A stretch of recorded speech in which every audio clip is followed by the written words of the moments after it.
للأسف. شو مشكلة الدوري الأردني كابتن؟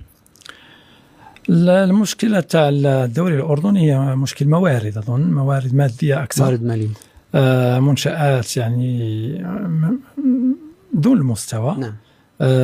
تجهيزات بتاع الأندية كذلك، وبالتالي كرة القدم الأردنية تفتقر لهذه الأشياء. نعم. نحن نحكي الآن في عالم صار فيه تكنولوجيا، طبعا احنا مبادئ الشغل لسه مش موجودة، أساسيات لسه مش موجودة، ثم تطوير الكفاءات المحلية بشكل كبير، لأنه لازم يكون في تطوير الأداء المدربين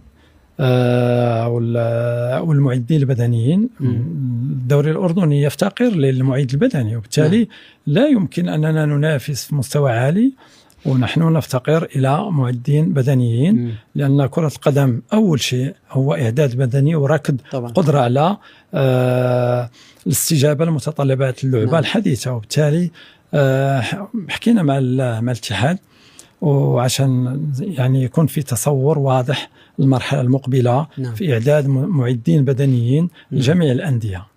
ما حسيت كابتن أنه المستوى ما بتقدرش تقارنه بالمنتخب، وإنت المفروض النادي يعد اللاعب للمنتخب مش المنتخب يعد للنادي؟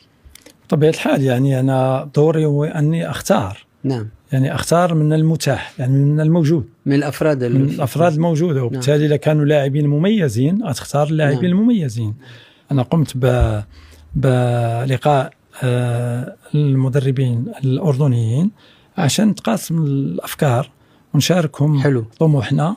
تسمع يعني رأيهم كابتن؟ نسمع رأيهم، أيوة. بالمنتخب اجتمعنا معهم، أو بيقدموا لك نصائح وانت بتقدم لهم نصائح؟ اجتمعنا باش نعرفوا شنو هما المشاكل اللي تعانيوا منها عشان نسهل المأمورية عليهم، لأنه مدرب المنتخب قريب من طبعا من المسؤولين اللي يتخذوا القرارات، وبالتالي ممكن نوصلوا الصوت تاعهم أفضل.